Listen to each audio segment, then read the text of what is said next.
वासुदेवा। ये देखना ग्रीन है ना और ये ठीक लग रहा है ये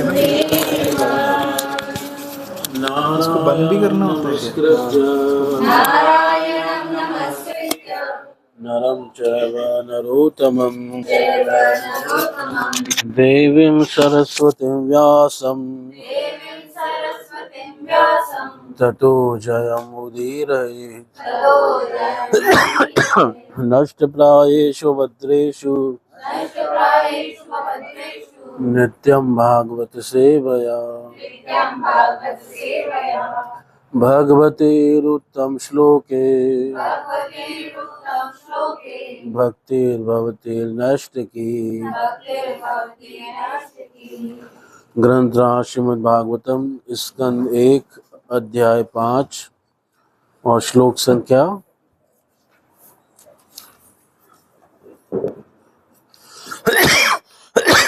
37। ओम नमः भगवते तुभ्यं वासुदेवाय वासुदेवाय धीमहि धीमहि प्रद्युम्नाय प्रद्युम्नाय अनिरुद्धाय अनिरुद्धाय संकर्षणाय संकर्षणाय च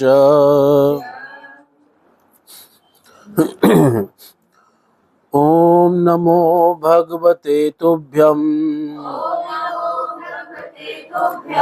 वासुदेवाय धीमहि वासुदेवाय धीमहि प्रद्युम्नाय अनिरुद्धाय प्रद्युम्नाय अनिरुद्धाय नमः संकर्षणाय च संकर्षणाय च।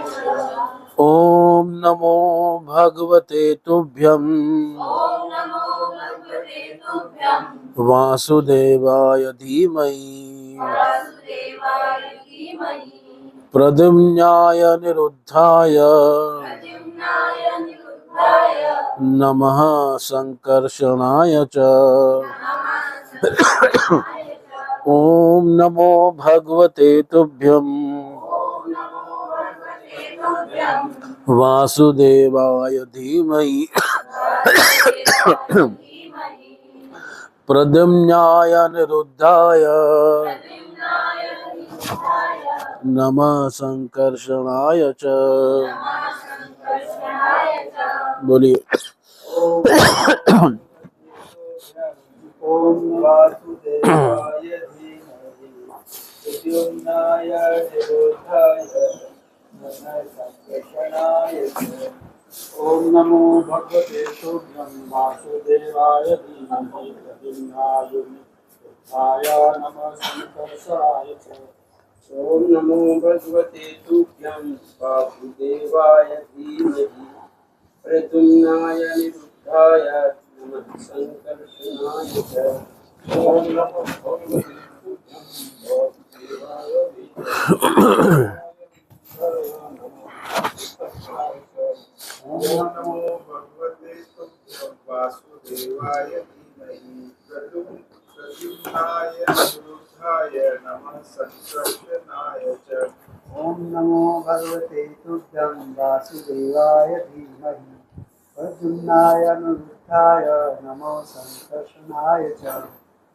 ओम नमो भगवते तुभ्यं वासुदेवाय धीमहि प्रद्युम्नाय निरुद्धाय नमः संकर्षणाय च। ॐ नमो भगवते तुभ्यं वासुदेवाय धीमहि प्रद्युम्नाय अनिरुद्धाय नमः संकर्षणाय च। ॐ नमो भगवते तुभ्यं वासुदेवाय धीमहि अनिरुद्धाय नमः संकर्षणाय च। ॐ नमो भगवते तुभ्यं वासुदेवाय धीमहि प्रद्युम्नाय अनिरुद्धाय नमः संकर्षणाय च। ॐ नमो भगवते तुभ्यं वासुदेवाय धीमहि प्रद्युम्नाय अनिरुद्धाय नमः संकर्षणाय च। ॐ नमो भगवते तुभ्यं वासुदेवाय धीमहि प्रद्युम्नयुद्धया रमासकर्षणाय च।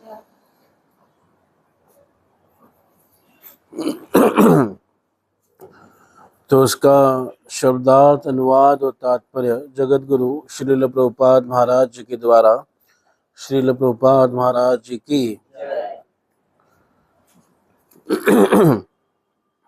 आइए हम सब भगवान श्री वासुदेव तथा उनके पूर्ण अंश प्रद्युम्न, अनिरुद्ध तथा संकर्षण सहित उनकी महिमा का कीर्तन करें। तो नारद जी ने शुद्ध भक्ति का वर्णन किया और जिसको हम केवला भक्ति, उत्तमा भक्ति कहते हैं, इसका वर्णन किया और साथ में ज्ञान मिश्रा भक्ति का भी वर्णन किया और ज्ञान प्रदानी भूता भक्ति का भी वर्णन किया और भक्ति मिश्रा कर्म मिश्रा भक्ति का भी वर्णन किया। तो नारद जी ने सभी प्रकार की बताए और मतलब उन्होंने निष्कर्ष दिया कि भगवान की जो श्रवण कीर्तन आदि रूप भक्ति है वही सर्वश्रेष्ठ है।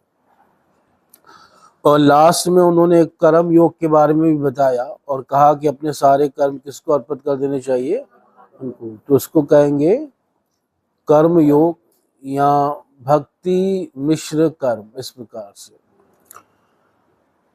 तो किसी भी शिष्य के लिए या किसी भी व्यक्ति के लिए, शिष्य के लिए विशेष तौर पे सबसे गोपनीय चीज क्या होती है?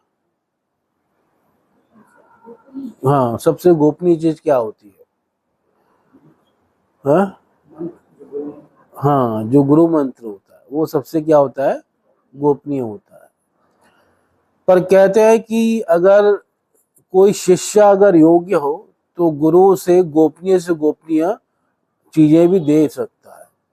और ये बात हमने पहले अध्याय में ही पढ़ी, इसी भागवतम में, जहाँ शौनक आदि ऋषि कहते हैं ब्रूह्यु स्निग्धस्य शिष्यस्य गुरवो गुह्यम अपि उत।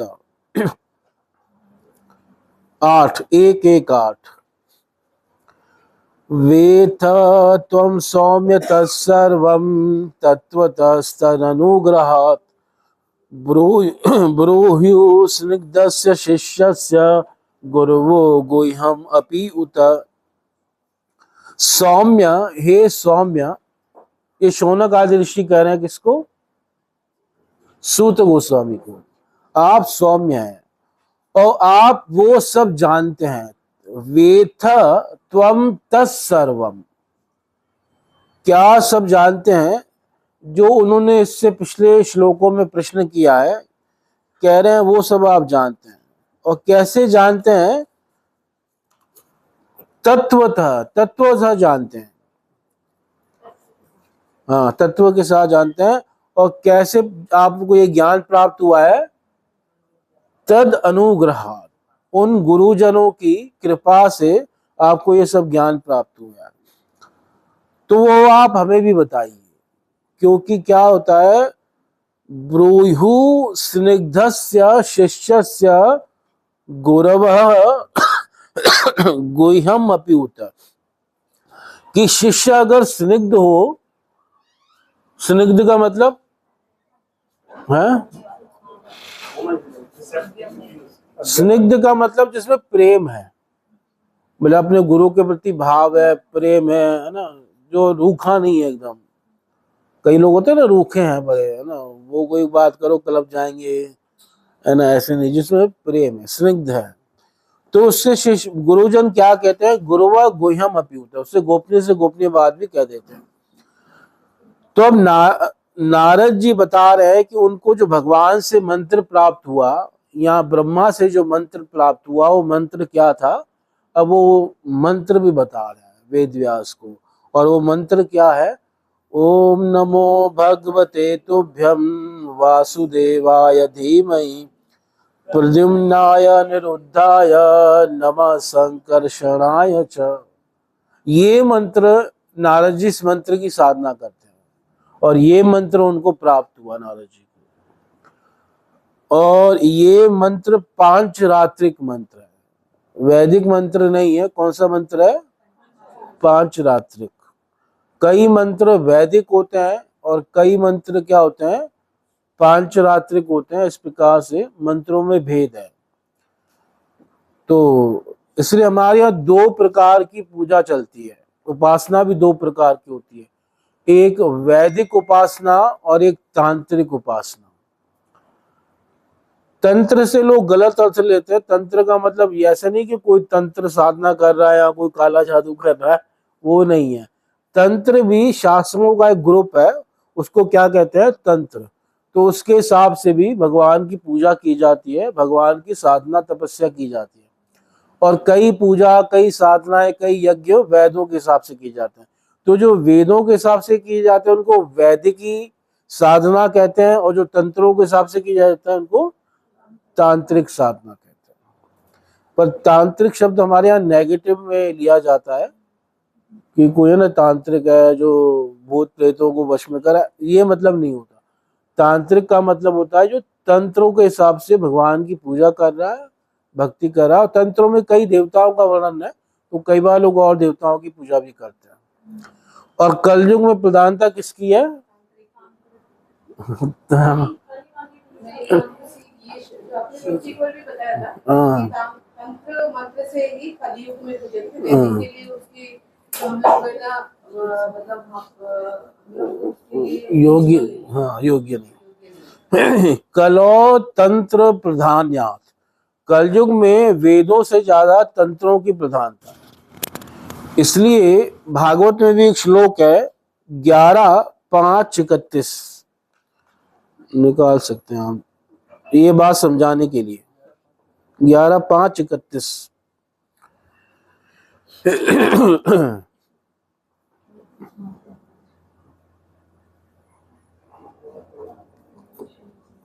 कौन सा है? हाँ, ये 9 योगेश्वर उपदेश दे रहे हैं निमि महाराज को। एक बार निमि महाराज कुछ अनुष्ठान यज्ञ आदि कर रहे थे, तो उनके यहाँ 9 योगेश्वर आए। तो 9 योगेश्वरों से निमि महाराज ने बहुत सारे प्रश्न किए। तो हर योगेश्वर एक एक प्रश्न का उत्तर देने लगा। तो एक बड़ा महत्वपूर्ण प्रश्न किया निमि महाराज ने कि हे प्रभु ये बताइए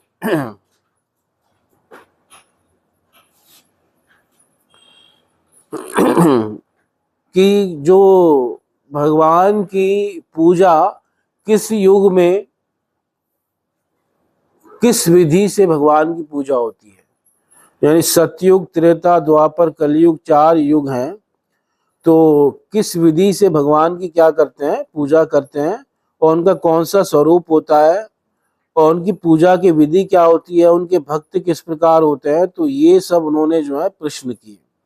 तो उसका उत्तर जो है करभाजन मुनि देने लगे। और करभाजन मुनि ने सतयुग में भगवान की किस रूप की पूजा होती है ये बताया, त्रेता युग में किस रूप की पूजा होती है ये बताया, द्वापर युग में किस रूप की पूजा होती है ये बताया। फिर नंबर आया कलयुग का, तो तब उन्होंने ये श्लोक बोला। और क्या कहा? इति द्वापर उर्विशा स्तुवन्ति जगदीश्वरम नाना तंत्र विधानेन कलौवपि यथा शृणु। उर्विशा, हे पृथ्वी के स्वामी निमि महाराज, इति, इस प्रकार द्वापर में भी लोग भगवान की पूजा करते हैं। अब द्वापर में कैसे पूजा करते हैं तो उसके लिए आपको पिछला श्लोक देखना पड़ेगा, तो वो हमारा टॉपिक नहीं है। तो अब अगले उसमें बता रहा है नाना तंत्र विधानेन, अनेकों प्रकार के तंत्रों के विधान से कलयुग में भी लोग भगवान की पूजा करते हैं। पर यहां भी क्या कहा? वैदिक विधान नहीं कहा, क्या कहा? तंत्र विधान, क्योंकि कलयुग में तंत्रों की क्या है? प्रधानता है वेदों से ज्यादा। कलौवपि, कलयुग में भी भगवान की पूजा होती है, भगवान अवतार लेते हैं, तो यथा श्रुणु, मैं बता रहा हूं सुनो। तो तब कौन सा श्लोक बोला अगला?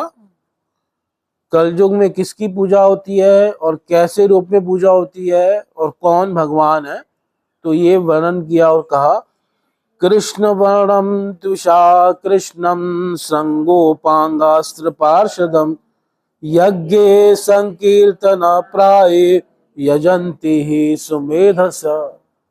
कि कलयुग में लोग पूजा करते हैं, उनका वर्ण कैसा होगा? कृष्ण वर्ण। पर कृष्ण वर्ण का वर्ण मतलब कलर। वर्ण कहते हैं कलर को। वर्ण के 3 अर्थ होते हैं। एक वर्ण का मतलब होता है जैसे ब्राह्मण, क्षत्रिय, वैश्य, शूद्र, ये 4 वर्ण होते हैं। एक वर्ण का मतलब होता है कलर को क्या कहते हैं? वर्ण कहते हैं, रंग। और एक वर्ण क्या होता है? जो जिसका वर्णन करता है उसको भी क्या कहते हैं? वर्ण। तो यहाँ पे वर्ण का मतलब है कलर, कि उसका कलर तो कृष्ण होगा पर उसकी जो कांति होगी वो अकृष्ण होगी। कॉम्प्लेक्शन। त्विषा अकृष्णम, यानी चैतन्य महाप्रभु जो है तो कृष्ण, पर उनके ऊपर कांति किसकी है? राधा रानी की। तो उनकी त्विषा कृष्ण जैसी नहीं है, उनकी त्विषा कैसी है? राधा रानी जैसी, यानी अकृष्णम। अकृष्ण का मतलब कृष्ण जैसी नहीं है, तो अकृष्ण है। अब अकृष्ण कुछ भी हो सकता है, पर इसकी व्याख्या भागवत के अन्य श्लोकों से पता चलता है कि ये गोल्डन कॉम्प्लेक्शन है या पीत वर्ण है, या इसको गौर वर्ण कहते हैं। तो महाप्रभु की कांति ऐसी है। और वो कैसे आएंगे? अपने अंगों के साथ आएंगे। सा अंगो, अब वही कोई भी व्यक्ति आएगा भाई, अंग के साथ तो आएगा ही। भगवान के अवतार बिना अंगों के थोड़ी आएंगे। तो यहाँ अंग का मतलब है अपने अंशों के साथ आएंगे, है ना। अंश मतलब बलराम जी आदि के साथ आएंगे। वो बलराम जी कौन है? नित्यानंद प्रभु, यहाँ अद्वैत आचार्य। और साथ में उपांग के साथ आएंगे। अंग का जो अंग होता है उसको क्या कहते हैं? उपांग कहते हैं। तो इसका मतलब ही अंश का जो अंश है, ये श्रीवास आदि पार्षद या गदाधर आदि, ये सब उनके साथ आएंगे। और अस्त्र भी उनके साथ होंगे। पहले के युगों में अस्त्र क्या होता था? सुदर्शन चक्र, गदा, बाण आदि भगवान धारण करते थे। पर इस समय कलयुग में क्या अस्त्र होगा? हरि नाम ही उनका अस्त्र होगा। उनके पास 2 अस्त्र हैं चैतन्य महाप्रभु के पास, एक हरि नाम और दूसरा सुदर्शन चक्र का है महाप्रभु के पास। दूसरा अस्त्र क्या है? उनका सौंदर्य, जिससे वो सबको क्या करेंगे? मोहित कर लेंगे। और पार्षद, हम उनके पार्षद भी होंगे साथ में। महाबलिष्ठम द्योतितम, इससे मतलब वो अवतार महाबलवान होगा, यानी अपने अंश, उपांग, अस्त्र, पार्षद सबके साथ क्या होगा? अवतरित होगा। और वो कौन सी विधि से भगवान की पूजा करेगा? तो यज्ञ संकीर्तन प्रायर, प्रायः वो संकीर्तन यज्ञों के द्वारा भगवान की क्या करेगा? पूजा करेगा। और जो उनकी उपासना करेंगे यजंती ही सुमेध से, वो बहुत अच्छी बुद्धि के हैं, सुमेधा। तो ये प्रमाण महाप्रभु का है। तो कहने का भाव क्या है कि ये श्लोक हमने क्यों बताया कि कलयुग में पूजा किस विधि से होती है? तंत्र विधि से होती है, नाना तंत्र विधान। तो ये जो मंत्र है हमारा आज का, ये मंत्र भी कैसा है? तंत्र मंत्र है ना, तांत्रिक मंत्र है। और नारद जी इसी मंत्र के हिसाब से भगवान की आराधना करते हैं, भगवान का ध्यान करते हैं। और इस मंत्र में जो बाकी चीज जैसे कि भागवतम है, वेदव्यास ने लिखी, तो बाकी चीजों में भी तो वेदव्यास ने लिखी है। तो अगर उनको अब हम इस कौन से जुड़े तो हमें इन चीजों का ज्ञान हुआ। अच्छा, बाकी तंत्र शास्त्र भी उन्होंने लिखे हैं, ये कह रहे हो? जो बाकी जो शास्त्र हैं हाँ, उनको भी उन्होंने लिखा है। तो कलयुग के लोग जो उनका उपयोग करते हैं, उनके आधार पर चलते हैं, तो ये कोई गलत हुआ? नहीं, गलत कहाँ कह रहे हैं। कलयुग में एक्चुअल में वेद व्यास ने वेद नहीं लिखे। वेद व्यास ने वेदों को लिपिबद्ध किया। वेद के मंत्र तो प्रकट हुए हैं, अनादिकाल से मंत्र है, वो ऋषि मुनियों को प्रकट होते हैं। तो उन मंत्रों को, समूह को सूक्त कहते हैं। तो वेद व्यास ने उनको लिख दिया है, बस उन्होंने इतना कार्य किया। वेदों की रचना किसी ने नहीं की, वेद अनादि हैं। तो कलयुग में प्राय क्या हो जाता है कि वेद को जानने वाले लोग कम हो जाते हैं, तो इसलिए कलयुग में प्रधानता किसकी होती है? तंत्र की होती है, वेदों की नहीं होती, क्योंकि वेदों की भाषा कठिन है और वेदों को बड़े बड़े विद्वान भी नहीं जान पाते कि लिखा क्या गया है, अर्थ क्या है, तो इसलिए बड़े बड़े विद्वान मोहित हो जाते हैं। तो इसलिए कलयुग में प्रधानता किसकी होती है? तंत्र की। ये कहने का भाव है। तो तंत्र शास्त्र जो है, अब इसमें मंत्र में कितने अक्षर हैं टोटल? ये जैसे हमारा हरे कृष्ण महामंत्र, इसमें कितने अक्षर है? 32 अक्षर है। 16 नाम है और अक्षर 32 है ना?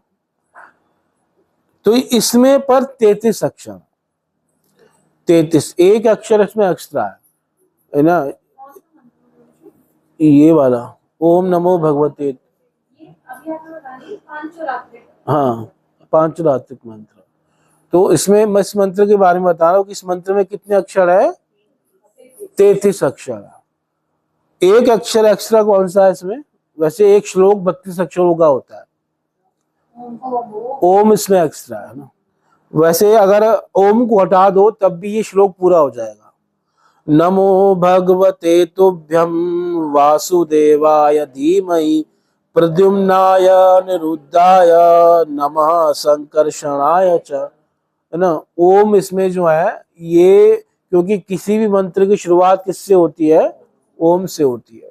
प्राय अधिकतर वैदिक मंत्रों की शुरुआत ओम से होती है, पर कई तांत्रिक मंत्रों की शुरुआत भी किससे होती है? ओम से होती है। तो उसमें 33 अक्षर हैं और 4 देवता हैं इस मंत्र के।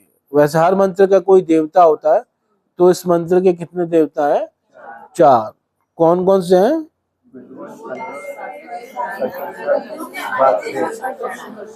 नहीं, क्रम से बताओ। जैसे मंत्र में वासुदेव, प्रद्युम्न, संकर्षण। थोड़ा क्रम भंग हो गया है, वासुदेव के बाद संकर्षण आना चाहिए, पर यहाँ प्रद्युम्न जी आ रहे हैं और उसके बाद अनिरुद्ध आ रहा है। तो इसका 2 कारण है। एक तो भाई वासुदेव यानी कृष्ण, और प्रद्युम्न क्या है? उनके पुत्र हैं, और अनिरुद्ध क्या है? पोते हैं। तो पिता के बाद किसको रखा है? पुत्र और पोते को रखा है, भाई को थोड़ा साइड में कर दिया है। एक तो ये अर्थ है। अथवा प्रद्युम्न, अनिरुद्ध और संकर्षण, ये सही क्रम है। क्यों सही क्रम है? क्योंकि प्रद्युम्न सृष्टि करते हैं, अनिरुद्ध पालन करते हैं और संकर्षण संहार करते हैं। सृष्टि, पालन और संहार, क्रम भंग नहीं है। वेद व्यास ने यहाँ जो भी पंचरात्रों में ये मंत्र प्राप्त हुआ है ना, तंत्र शास्त्रों में, ये बिल्कुल सही मंत्र है, क्योंकि इसमें सृष्टि करने का कार्य किसका है? प्रद्युम्न जी का। वैसे सृष्टि के देवता कौन सा है? कौन सृष्टि करते हैं? ब्रह्मा जी। तो ब्रह्मा जी को जो शक्ति प्राप्त होती है सृष्टि आदि करने की, जो ज्ञान प्राप्त होता है, वास्तव में जो सृष्टि करते हैं वो प्रद्युम्न करते हैं। और पालन कौन करता है? कौन से? विष्णु जी। क्षीरोदक्षा विष्णु पालन करते हैं ना। क्षीरोदक्षा विष्णु पालन करता है, और क्षीरोदक्षा विष्णु एक दूसरे अवतार भी है। कौन से अवतार है?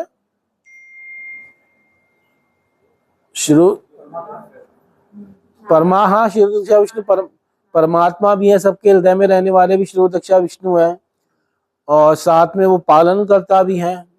और एक चीज और है, वो कौन से अवतार है? क्षीरोदक्षा विष्णु गुण अवतार भी है। और वो किसके गुण अवतार है? नहीं, कौन से गुण के अवतार है? सतोगुण के अवतार। ये तीनों जो देवता हैं, ब्रह्मा, विष्णु, महेश, ये तीनों भगवान के क्या है? गुण अवतार है। ब्रह्मा जी सतोगुण, ब्रह्मा जी रजोगुण के अवतार है, रजोगुण के द्वारा सृष्टि होती है। और विष्णु जी सतोगुण के अवतार है, सतोगुण के द्वारा क्या होता है? पालन होता है। और शिव जी किसके अवतार है? तमोगुण, उसके द्वारा क्या होता है? नाश होता है। तो प्रद्युम्न जो है, उनकी शक्ति प्राप्त करके ब्रह्मा जी क्या करते हैं? सृष्टि करते हैं। इससे मूल सृष्टिकर्ता प्रद्युम्न है। और अनिरुद्ध जी से शक्ति प्राप्त करके क्षीरोदक्षाय विष्णु क्या करते हैं, पालन करते हैं। तो मूल पालन करता भी कौन है, अनिरुद्ध जी है। अनिरुद्ध के ही अंश है क्षीरोदक्षाय विष्णु। और संकर्षण से शक्ति प्राप्त करके भगवान शिव क्या करते हैं, संहार करते हैं। तो मूल जो है संकर्षण है, प्रलय करने वाले। तो इसलिए सृष्टि, पालन और संहार की दृष्टि से ये क्रम क्या है, ठीक है। प्रद्युम्नाय अनिरुद्धाय नमः संकर्षणाय च। तो ये 33 अक्षरों वाला मंत्र है और नारद जी इसी मंत्र का जप करते हैं। हालांकि ये गोपनीय है, पर जैसे बताया ना कि अगर देखता है कोई गुरु की शिष्य योग्य है तो गोपनीय से गोपनीय चीजें भी क्या दे देता है, अपने शिष्य को दे देता है। तो नारद जी ने वेदव्यास को ये मंत्र दिया। और ये चतुर, इसमें 4 देवता हैं और इनके अगर नामों की हम व्याख्या करें तो वासुदेव का मतलब क्या होता है, हाँ, एक वसुदेव का पुत्र भी होता है।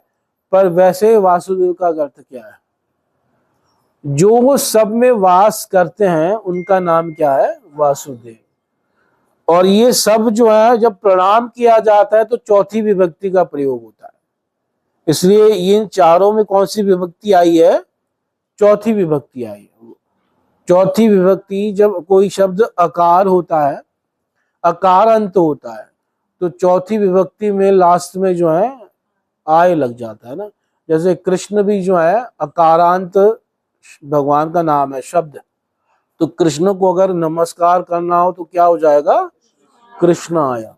राम भी जो है कौन सा शब्द है, अकारांत है। तो राम जी को नमस्कार करना होगा तो क्या हो जाएगा, राम आया। ऐसे वासुदेव भी क्या है, अकारांत है। तो वासुदेव को नमस्कार करना है तो क्या हो जाएगा, वासुदेव आया।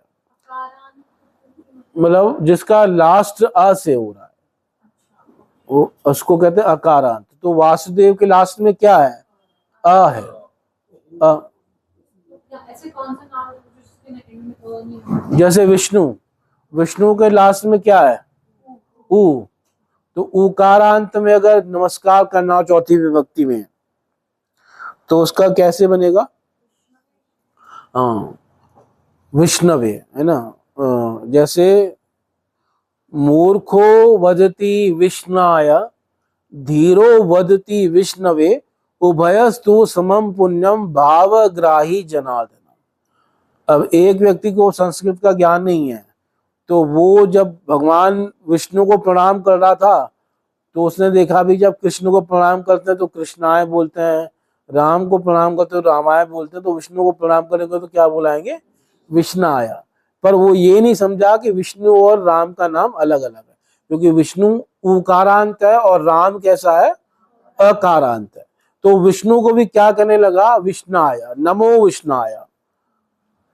पर जो एक समझदार था वो क्या कर रहा था, विष्णवे, नमो विष्णवे। तो उस श्लोक में कहा गया है मूर्खो वदति विष्णाय धीरो वदति विष्णवे उभयस्तु समम पुण्यम भावग्राही जनार्दन। पर दोनों को फल क्या मिलेगा, सेम मिलेगा, क्योंकि जनार्दन किसको लेते हैं, भाव को लेते हैं। वो व्याकरण को नहीं लेते, वो संस्कृत को नहीं लेते, वो भक्त के किसको लेते हैं, भाव को लेते हैं। तो इस प्रकार से वासुदेव का वासुदेवाय होगा। और वासुदेव का मतलब है जो सब में क्या करते हैं, वास करते हैं। और जो विशुद्ध सत्वों में रहते हैं उनको वासुदेव कहते हैं। इसकी 3 व्याख्या हो गई। एक, वसुदेव के पुत्र हैं इसलिए वासुदेव है, सब में वास करते हैं इसलिए वासुदेव है। और तीसरा, जो विशुद्ध सत्वों में रहते हैं इसलिए उनको क्या कहा जाता है, वासुदेव। मतलब विशुद्ध सत्व में प्रकट होने के कारण उनका नाम वासुदेव है। ये व्याख्या शिव जी ने की है। 4थे स्कंद के अंदर भगवान वासुदेव नाम की व्याख्या की उन्होंने। शिव जी कहते हैं सत्वम विशुद्धम वसुदेव शब्दितम। विशुद्ध सत्व को ही वसुदेव कहते हैं। और उस वसुदेव में भगवान प्रकट होते हैं तो भगवान को क्या कहते हैं, वासुदेव। समझ में आया, विशुद्ध सत्व क्या होता है। अच्छा चलो बताइए, विशुद्ध सत्व क्या होता है। जैसे इस संसार में माया के कितने गुण हैं, 3 गुण है ना, सतोगुण, रजोगुण, तमोगुण। तो ये गुण जो है, कई बार लोग विशुद्ध सत्व का मतलब समझते हैं कि जहां रजो और तमो नहीं हो और केवल सत्वगुण बच जाए तो उसी को विशुद्ध सत्व कहते हैं, पर ऐसा नहीं है। यहाँ का जो सत्व है वो भी माइक है ना, और यहाँ का कोई भी गुण अकेला नहीं रहता। गुणों की एक बात याद रखना, गुण कभी कोई अकेले नहीं रहेंगे, ये हमेशा साथ में रहेंगे। कोई व्यक्ति ये नहीं कह सकता विश्व में कि मेरे अंदर केवल सत्वगुण है, उसके अंदर कुछ मात्रा में रजो भी होगा और कुछ मात्रा में क्या होगा, तमोगुण भी होगा। ये हो सकता है कि प्रधानता सत्वगुण की हो पर रज और तम भी होगा। कोई ये नहीं कह सकता मैं पूरा रजोगुणी हूं, कुछ मात्रा में उसके अंदर भी क्या होगा, सत्वगुण होगा, कुछ मात्रा में तमोगुण। और कोई ये नहीं कह सकता मैं पूरा निरा तमोगुणी हूं। तमोगुण की प्रधानता हो सकती है पर अल्प मात्रा में सत्व और रजो भी क्या है, रहते हैं। तो यहाँ का जो सत्व है वो मायक है। तो माया के जैसे 3 गुण है, ऐसी भगवान की स्वरूप शक्ति है जिसको अंतरंगा कहते हैं, जिसको चित्त शक्ति कहते हैं, उसका एक गुण है, उसको कहते हैं विशुद्ध सत्व। तो विशुद्ध सत्व वाली जो चीजें होती हैं वो सब दिव्य होती हैं, अलौकिक होती है, अप्राकृत होती है, और भगवान उसी सत्व में प्रकट होते हैं। इसलिए भगवान का नाम है वासुदेव, जो विशुद्ध सत्व में प्रकट होता है। विशुद्ध सत्व को ही संसार में इस शास्त्रों में वसुदेव कहा गया है, और वसुदेव अवस्था में ही भगवान प्रकट होते हैं, तो भगवान का नाम है वासुदेव। सत्वम विशुद्धम वसुदेव शब्दितम, ये भागवत का श्लोक है। और भगवान का साक्षात्कार इसी अवस्था में होता है, तो भगवान को वासुदेव कहते हैं। जैसे हम राम को हमने समझते कि राम एक शब्द है, मतलब भगवान का एक नाम राम है, और तो हम ये संज्ञा है, मतलब नाम है किसी का। ऐसे जब रामायण जो हम बोल रहे हैं, जैसे आपने बताया, उसको एग्जैक्ट हिंदी में ट्रांसलेशन करेंगे तो क्या बोलेंगे? राम के लिए, राम के लिए है ना। ये प्रणाम हम किसके लिए कर रहे हैं, राम के लिए कर रहे हैं, विष्णु के लिए कर रहे हैं। अथवा वैसे तो विष्णु को कर रहे हैं या राम को कर रहे हैं, ये सही अनुवाद नहीं है। हम राम के लिए यानी उनको अर्पित कर रहे हैं, है ना। जैसे आपके लिए, आपके साथ सदैव, है ना, दिल्ली पुलिस है तो ये जो है वो उनके लिए है, राम के लिए, है ना। तो कृष्ण के लिए रामायण, ये फॉर होता है ना इंग्लिश में, तो ये इस प्रकार से। तो और जो को होता है तो उसमें फिर आ जाता है द्वितीय विभक्ति, वासुदेवम रामम कृष्णम, तो वो जो है उसमें कर्म भाव आ जाता है, तो उसमें को लगता है, कृष्ण को, राम को। अब रामम, राम को बोलना होगा तो बोलना पड़ेगा रामम, है ना, कृष्णम, इस प्रकार से ये अर्थ। संस्कृत की अलग से क्लास ले लीजिए, बेसिक चीजें बता। एक क्लास में आने वाली नहीं है संस्कृत। तो अब दूसरा नाम इसमें क्या है, प्रद्युम्न आया। प्रद्युम्न, प्र यानी प्रकष्ट, द्युम्न यानी तेज, जिनका तेज प्रकष्ट हो, है ना, जो स्वतः प्रकाशित है, उन भगवान को क्या कहते हैं, प्रद्युम्न। द्युम्न कहते हैं तेज को, और उसमें प्रसर्ग लगा हुआ, यानी प्रकृष्ट तेज, प्रकृष्ट प्रकाश जिनका हो, वो भगवान कौन है, प्रद्युम्न है। ये भगवान के पुत्र हैं लीला में, है ना, और ये जो है भगवान के समान ही बिल्कुल सुंदर है। कृष्ण और प्रद्युम्न ज्यादा अंतर है ही नहीं।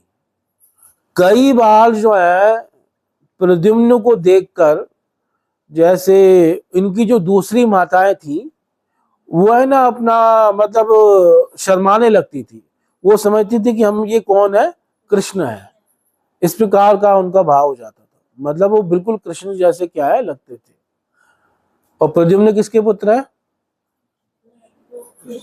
रुक्मणी जी के, है ना। रुक्मणी को छोड़ के जो अन्य माताएं थी ना, तो वो कई बार उनको भ्रम हो जाता था कि ये कौन है, स्वयं कृष्ण ही है। बाद में जब और ध्यान से देखती थी तो पता चलता अरे ये तो हमारा पुत्र ही है प्रद्युम्न। इस प्रकार से वो मतलब जैसे अपने पति को देख के कोई शर्मा है ना स्त्री, आजकल तो नहीं शर्माती है ना तो वैसे है ना, इस प्रकार से।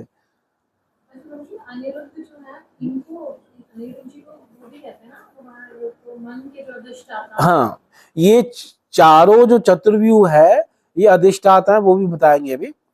ठीक है, अब ये क्या है, तीसरा नाम है अनिरुद्धाय। अनिरुद्धाय का मतलब क्या है, निरुद्धाय। निरुद्ध का मतलब होता है रोकना, अनिरुद्ध रोकना। और जिनको कोई रोक ना सके, जिनके वेग को, उनकी अपनी स्वयं की इच्छा के अलावा जिनको कभी कोई रोक नहीं सकता, उनको क्या कहते हैं, अनिरुद्ध। तो भगवान अनिरुद्ध को, वेग को, उनके तेज को, उनके प्रभाव को कोई रोक नहीं सकता, दूसरा उनके अलावा और कोई नहीं रोक सकता, तो उनका नाम क्या है, अनिरुद्ध। तो ये भी भगवान का एक व्यू है, ये है ना, चौथा व्यू है। और चौथे में कह रहा है नमः संकर्षणाय च, संकर्षण।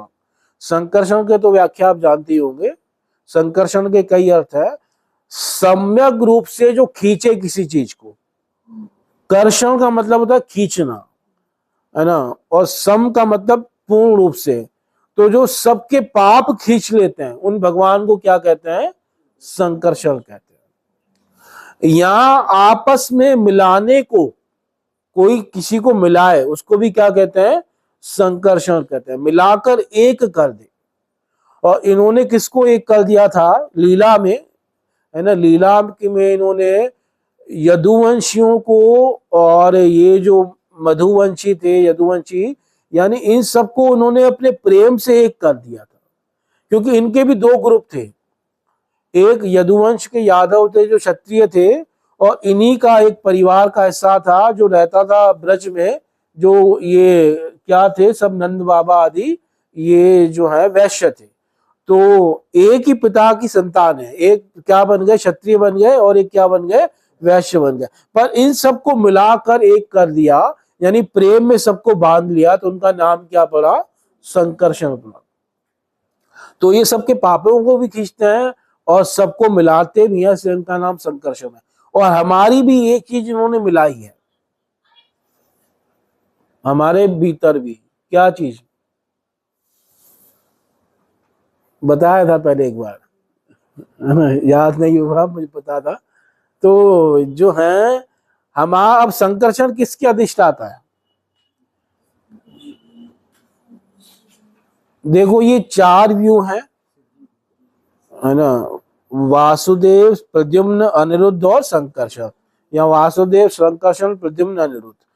तो हमारे चार प्रकार का जो अंतःकरण है, हाँ अहंकार के, माता जी को अब याद आया तो अहंकार के, सही कहा माता जी। तो हमारे चार प्रकार का जो अंतःकरण है, उस चार अंतःकरण में ये चारों वास करते हैं। वासुदेव जी किसमें वास करते हैं, वासुदेव वास करते हैं चित्त में, ठीक है, और संकर्षण जी वास करते हैं अहंकार में, और अनिरुद्ध जी वास करते हैं मन में, और प्रद्युम्न निवास करते हैं बुद्धि में। तो इनके ये उपास्य है, चित्त के उपास्य है वासुदेव, और अहंकार के उपास्य हैं संकर्षण, और बुद्धि के उपास्य हैं प्रद्युम्न, और मन के उपास्य है अनिरुद्ध। और एक एक देवता इनकी उपासना करता है। जैसे अहंकार में उपास्य है संकर्षण, और अधिष्ठाता कौन है जो उनकी उपासना कर रहा है, भगवान शिव। शिव जी अहंकार के अधिष्ठाता है ना। जैसे अनिरुद्ध जी मन के उपास्य हैं, तो अधिष्ठाता देवता कौन है जो उनकी उपासना कर रहा है, चंद्रमा, मन का देवता चंद्रमा है। और बुद्धि के देवता कौन है जो उनकी उपासना कर रहा है, प्रद्युम्न की, तो ब्रह्मा जी जो है बुद्धि के देवता है, और वो इनकी क्या कर रहे हैं, उपासना कर रहे हैं। यानी ये एक अधिष्ठाता है और एक उपास्य है। और चित्त के जो है अधिष्ठाता कौन है, क्षेत्रज्ञ, यानी स्वयं आत्मा ही उपासना कर रही है किसकी, वासुदेव की। तो अधिष्ठाता हो गया क्षेत्रज्ञ, भगवान शिव, ब्रह्मा और चंद्रमा, है ना, चित चारों का बता रहे हैं। अहंकार का है शिव अधिष्ठाता है और उपास्य है संकर्षण, ठीक है। मन के अधिष्ठाता है चंद्रमा, उपास्य है अनिरुद्ध, और बुद्धि के अधिष्ठाता है ब्रह्मा, उपास्य है प्रद्युम्न, और चित्त के अधिष्ठाता है क्षेत्रज्ञ और उपास्य है वासुदेव। अधिष्ठाता और उपास्य में क्या रिलेशन है? अधिष्ठाता मतलब उस तत्व में रहता है जो देवता, उसको अधिष्ठाता कहते हैं, और उस देवता के द्वारा, उस तत्व के द्वारा जिसकी उपासना की जाती है वो उपास्य है। जैसे अहंकार में रहते हैं भगवान शिव, और उस शिव के द्वारा किसकी उपासना होती है, तो भगवान संकर्षण के द्वारा। तो अधिष्ठाता और उपास्य, उपास्य मतलब जिसकी उपासना होती है वो उसको उपास्य कहते हैं। ये जो स्टार है ये भी गुणों में डिवाइडेड है। तत्व गुणों में डिवाइडेड है, जो तत्व हैं, और इनके अधिष्ठाता देवता भी गुणों में डिवाइडेड है, पर जो उनके उपास्य है वो गुणों में नहीं है, वो गुणों से परे हैं। तो अब हमारे यहाँ संकर्षण क्या मिलाते हैं, अब हमारे यहाँ संकर्षण अहंकार के उपास्य हैं और अधिष्ठाता है भगवान शिव। तो संकर्षण भगवान क्या करते हैं, हमारे अहंकार को और हमको यानी आत्मा को ऐसा एक कर देते हैं कि आत्मा इस शरीर को ही क्या मान लेती है, मैं मान लेती है। ये कार्य संकर्षण जी के द्वारा होता है कि आत्मा किसको कहती है, मैं हूं, शरीर को, है ना, उसके कारण अहं के कारण मैंपन आ जाता है उसके अंदर। और अगर ये आत्मा शरीर को अपना ना माने ना, मैं ना माने, तो आत्मा शरीर में रह नहीं पाएगी, है ना। उसके ये रहने के लिए ये भी आवश्यक है कि ये जीव थोड़ा अज्ञान में जाए, तभी वो रह पाएगा ना। अगर जीव अज्ञान में, जैसे किसी को कुत्ते की योनि मिल जाए, अब वो अज्ञान में नहीं है, उसे याद हो कि मैं मनुष्य हूं, तो कुत्ते की योनि में रह पाएगा, नहीं रह पाएगा। उसको उस कुत्ते की योनि के जैसा अज्ञान होना चाहिए, तभी वो क्या है, वहां पे सुख से रह सकता है। तो हमें भी वो अज्ञान होना चाहिए जिससे हम इस संसार में सही ढंग से रह सके। तो वो कार्य भगवान संकर्षण करते हैं, हमारे अहंकार को, हमारी आत्मा को मिलाकर एक कर देते हैं, और हम अपनी गलत पहचान कर लेते हैं, और शरीर को हम क्या मान लेते हैं, मैं मान लेते हैं कि ये मैं हूं। तो इस प्रकार से संकर्षण मिलाने का कार्य करते हैं। तो ये 4 प्रकार के अधिष्ठाता भी बता दिए, 4 प्रकार के उपास्य भी बता दिए, और ये चतुर्व्यूह 4 प्रकार के हमारा अंतःकरण में रहता है बता दिया। अब ये चतुर्व्यूह 3 प्रकार के होते हैं। एक और व्याख्या कर देते हैं कि एक चतुर्व्यूह क्या करता है, एक चतुर्व्यूह ऐश्वर्य में देवता है, एक चतुर्व्यूह जो है वो सृष्टि आदि करता है, और एक चतुर्व्यूह भगवान की लीलाओं में पार्टिसिपेट करता है। तो ये चतुर्व्यूह 3 है। एक चतुर्व्यूह, मेन चतुर्व्यूह है द्वारका में रहता है, मूल चतुर्व्यूह कहाँ का है, द्वारका का।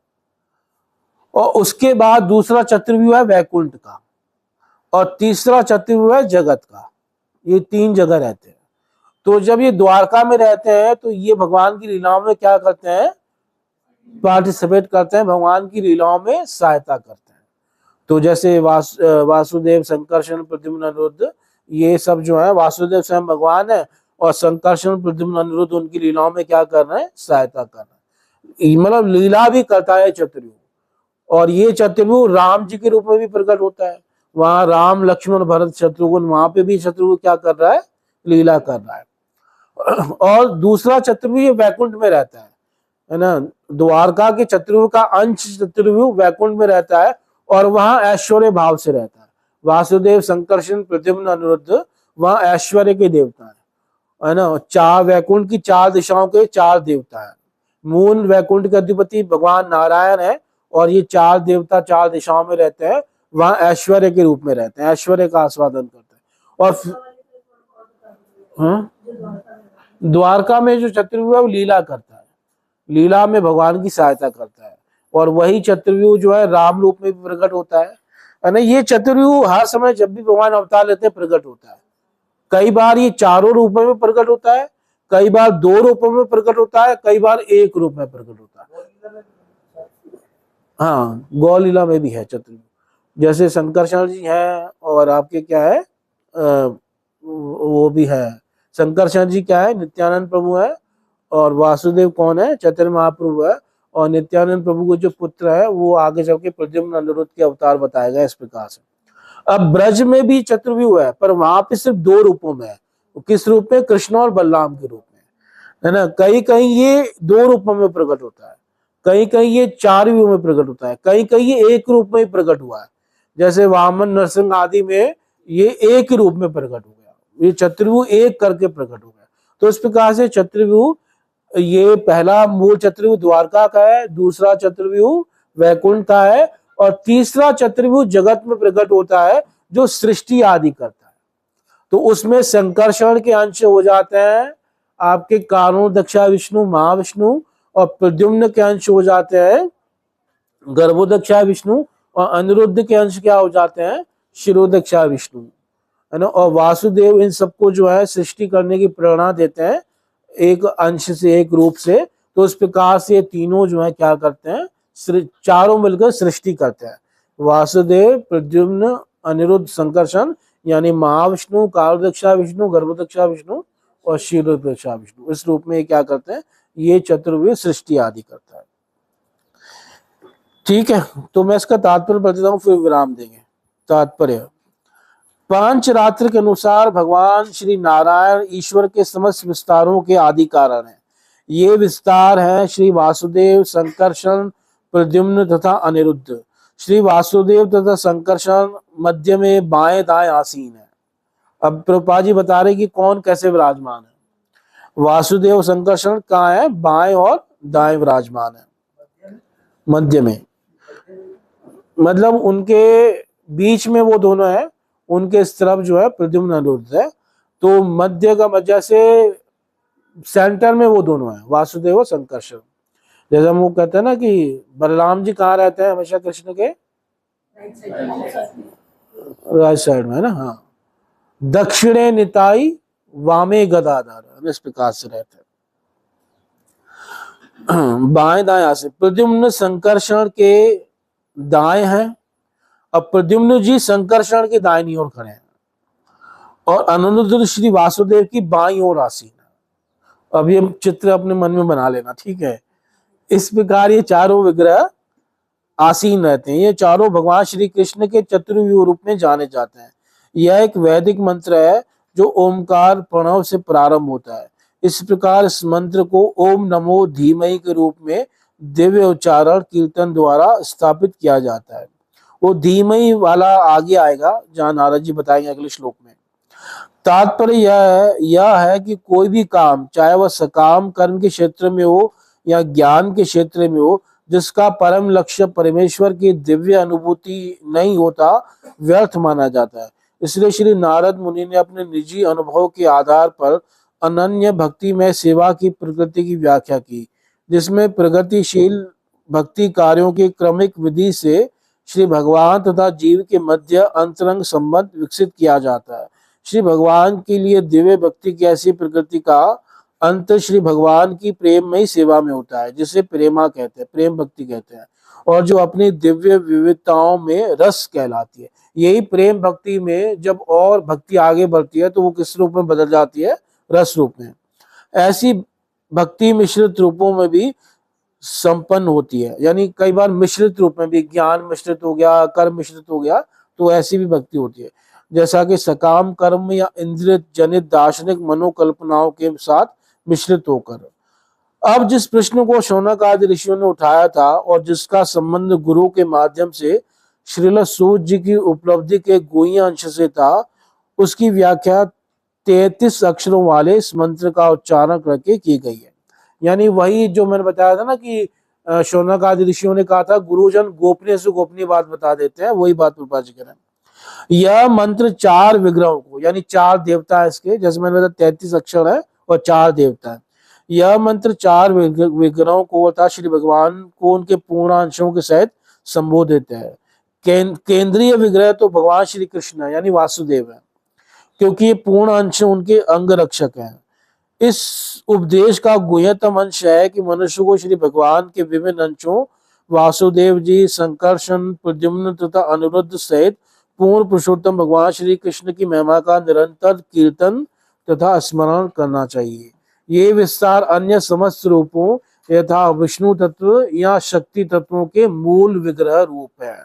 यानी सारे अवतार इन्हीं से आते हैं और सारी शक्तियां भी इन्हीं से आ रही है।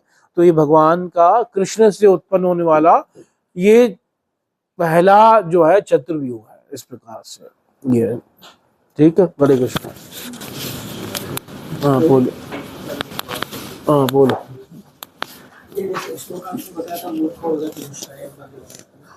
हाँ, मूर्खो वदति विष्णाय धीरो वदति विष्णवे उभयस्तु समम पुण्यम भावग्राही जनार्दन। चैतन्य भागवत में है, लिख लिया। उभयस्तु समम पुण्यम, उभय यानी दोनों को समान फल मिलेगा, पुण्यम, क्योंकि भावग्राही जनार्दन। ठीक, हाँ हाँ,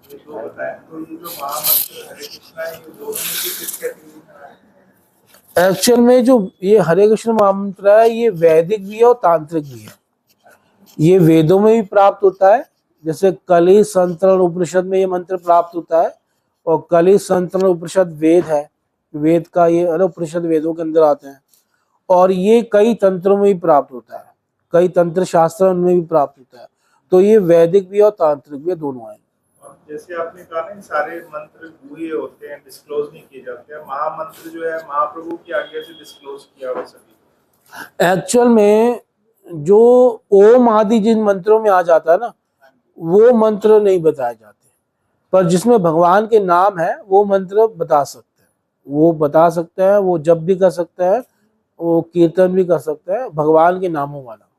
पर जो वैदिक मंत्र है जो ओमकार से शुरू होते हैं और जिसमें धीमहि बोलते हैं या गायत्री इत्यादि मंत्र है ना, तो ऐसे मंत्रों को नहीं बोला जाता। अब जैसे आपने जो वासुदेव, संकर्षण, प्रद्युम्न और अनिरुद्ध किया, ये अगर एक बार पता नहीं प्रभु जी का लघु भागवतम का एक लेक्चर सुना था, तो उसमें उन्होंने एक्सपेंशन डिस्क्राइब कर रहे थे। फर्स्ट एक्सपेंशन में, उसके बाद शायद महाविष्णु, और फिर सेकंड एक्सपेंशन में भी यही आ रहा है, वासुदेव, संकर्षण, प्रद्युम्न, अनिरुद्ध। तो ये वाली जो हायरार्की है ये शायद जो भागवतम का चैप्टर है नहीं, भागवतम में नहीं हायरार्की, वो चैतन्य चरितामृत में है। एक बार हमने भी चर्चा की थी, तो फिर किसी दिन चर्चा करेंगे, ये भी लंबा टॉपिक है।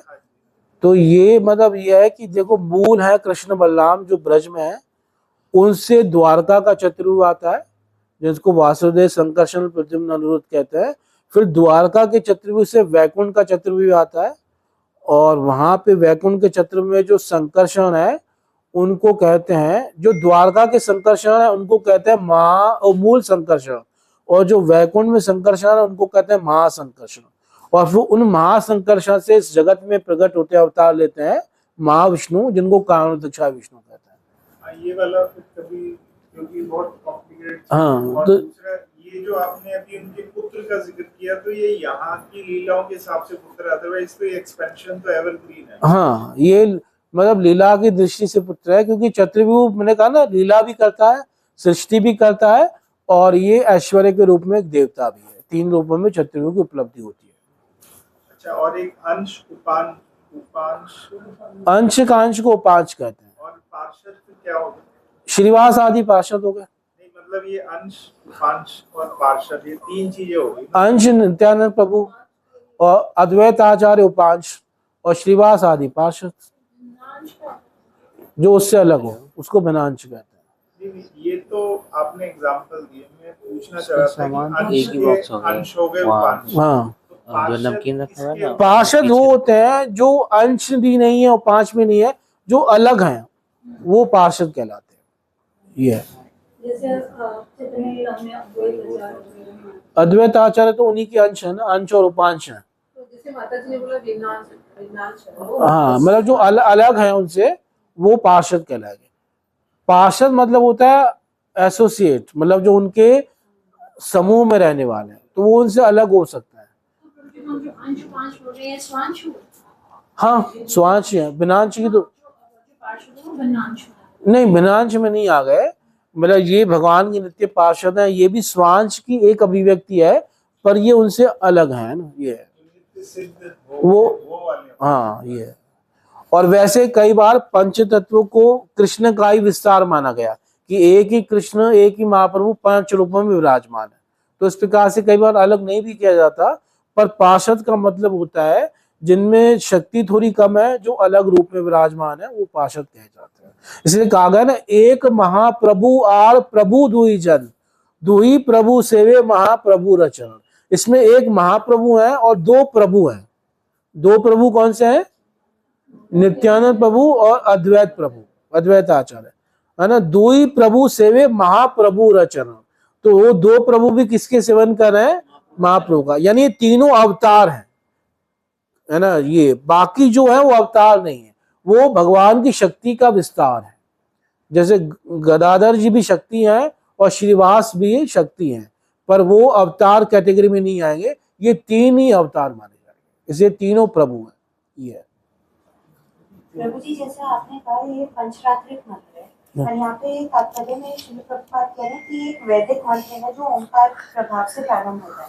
कई बार हाँ, तो क्या ये पंचरात्रिक मंत्र और वैदिक मंत्र, मतलब पंचरात्रिक मंत्र भी वैदिक मंत्र है? कई बार जिसमें ओम आ जाता है ना, उसको वैदिक मंत्र कहते हैं। पर हमारे जो टीकाकार हैं, आचार्य हैं, तो उन्होंने इसको तांत्रिक मंत्र ही माना है, जो पंचरात्रों में आता है, उसको वैदिक मंत्र नहीं माना।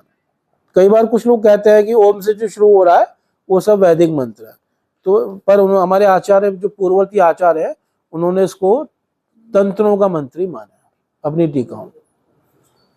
जो हमारे प्रभुपाद जो आपने बताया कि श्वास जो होते हैं, हाँ, तो उनकी वो हमेशा के लिए एक ही है, या कोई भी, जैसे प्रभुपाद जी जैसे भक्त भी बहुत ज्यादा भक्ति कर उस लेवल पे आ सकते? नहीं, प्रभुपाद जी वो स्वांश नहीं बनेंगे ना कभी भी, वो रहेंगे शक्ति, रहेंगी भगवान की। हाँ, वो उनमें भगवान की शक्ति का आवेश होगा, पर जो कोई भी जीव कभी भी भगवान नहीं बन सकता। स्वांश का मतलब जो भगवान का अवतार है, तो वो जो भक्त कोई भी भक्त कभी भगवान नहीं बन पाएगा। तो यहाँ पे इस चीज की संभावना नहीं है। अगर भगवान बनना है तो उसके लिए फिर आप शंकराचार्य के उसमें जाओ, है ना, वहां पे वो भगवान बनाते हैं। यहाँ पे जो है दास ही बन सकता है, ये है। जैसे देवी भागवत में कपिल है, हाँ, भगवान कपिल है, वो तो भगवान के अवतार ही है ना। हाँ, ये जो श्वास वाली जिसका का आपने नाम बताया, उनका अपना एक स्तर है, वो हमेशा के लिए। हाँ, वो भगवान के विस्तार है, भगवान के अवतार है, वो कोई नहीं बन पाएगा। ठीक है, हरे कृष्णा। ग्रंथराज श्रीमद् भागवतम की, जगत गुरु श्री प्रभुपाद महाराज जी की।